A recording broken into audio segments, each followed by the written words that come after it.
Welcome back to the Atlas Solutions podcast. My name's Brian. He's Chad, and today we're going to take you through some Apple-centric tech news. Hey, Chad, how you doing today? Good. How are you, Brian? I'm doing well.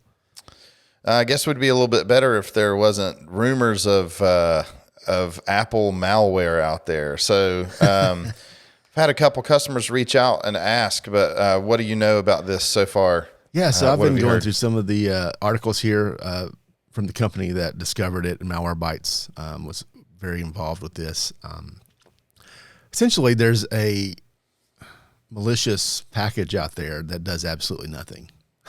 The scary part is it's there. It hasn't actually negatively affected any systems, which is it's like they're prepping for something is what it looked like. They got caught before they could deliver any malicious payload. So this, from what we can tell, nearly 40,000 machines have been affected by this malware, but it hasn't actually done anything. And at this point, I think a lot of steps have been taken to prevent it. But one of the interesting notes here is it affects not just like Intel Macs, but M1 Macs. Absolutely. So that's kind of, I think, to me, the most remarkable part is, the virus itself, they caught it before it could do anything. So it's not anything to worry about. If anything we're worried about is how it got there, and can something else come back in the future? Well, and we have to remember that hackers are smart people.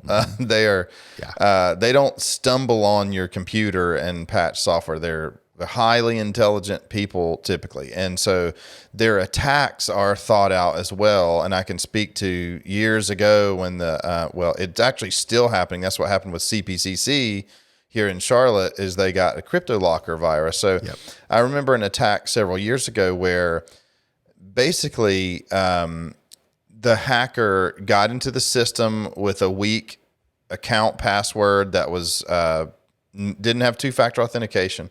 And the password was very simple, something that most people would have missed. So they got into the system, and then they set themselves up for a future attack. So once they kind of established some control and power over that server, they did round one attack, CryptoLockered the machine, and then about halfway through the restore, when this particular person was restoring their data, halfway through they hit it again. Mm-hmm. So it was definitely planned, and it was definitely planned with waves. So you're totally right, and people should be concerned of, I'm just going to install this little software here. It's not going to do anything, but it might just be sort of a test. So how far can we get?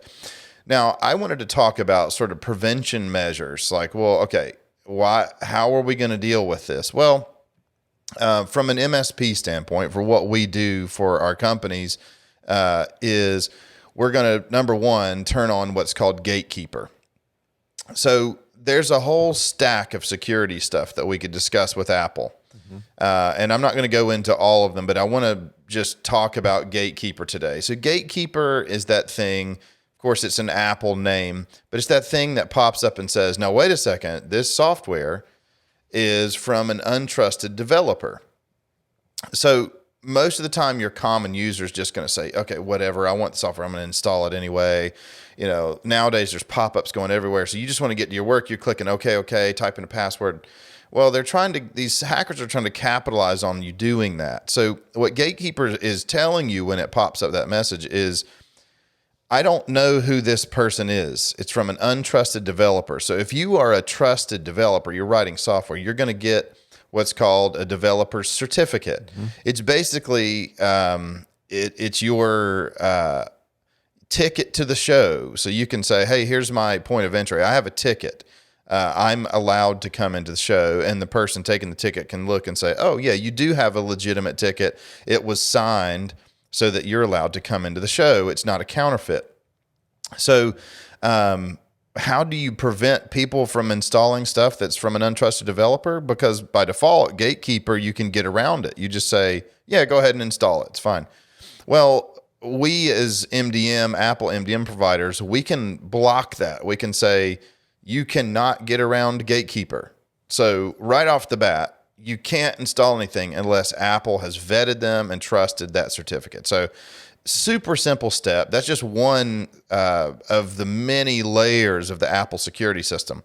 And just to touch on them, I mean, there's kernel extensions, there's systems extensions, which is new as of Catalina and Big Sur.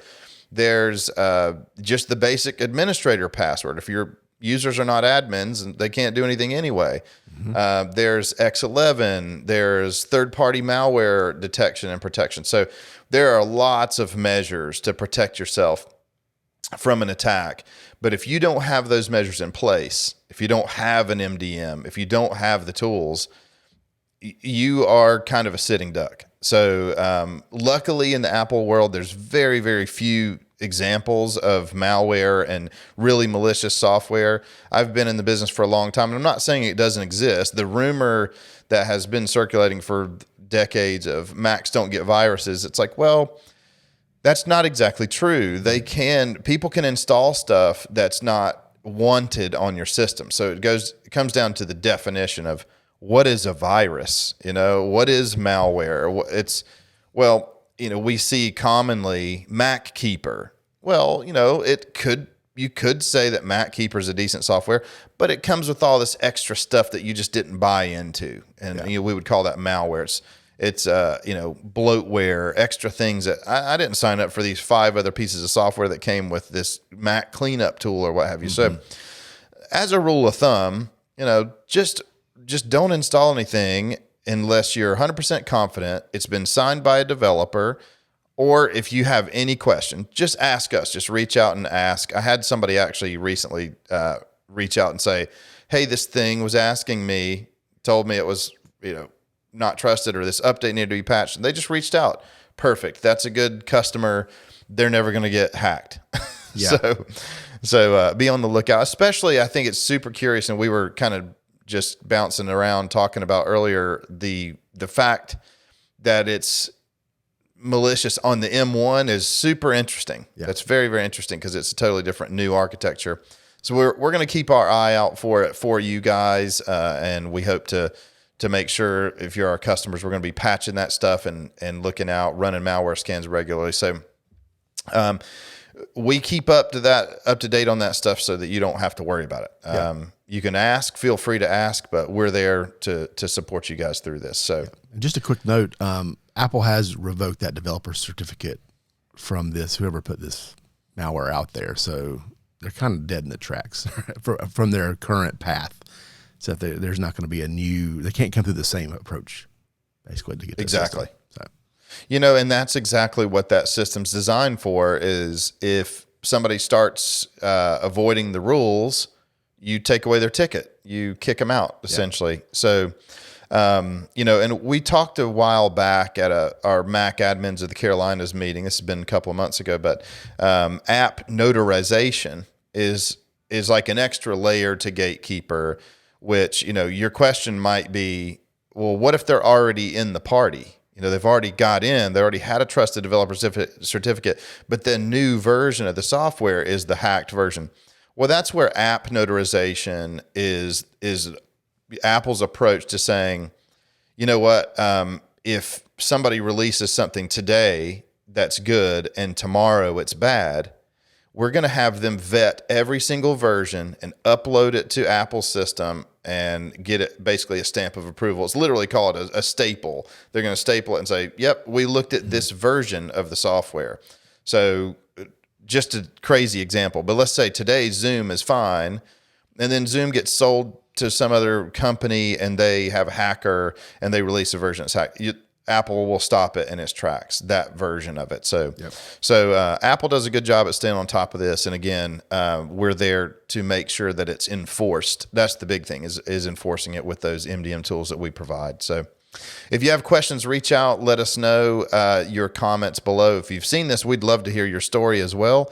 I'd like to hear more stories about people that have had an experience getting hacked. I've been fishing for a while and honestly have had very few. So if you have, please reach out. We'd like to hear from you. Otherwise, make sure to subscribe to our channel. Check out our YouTube channel as well. We we discuss this stuff. Subscribe so you can get the latest news and updates. And we always respond on all those platforms. So we look forward to hearing from you, and we will see you next time. Bye, everyone.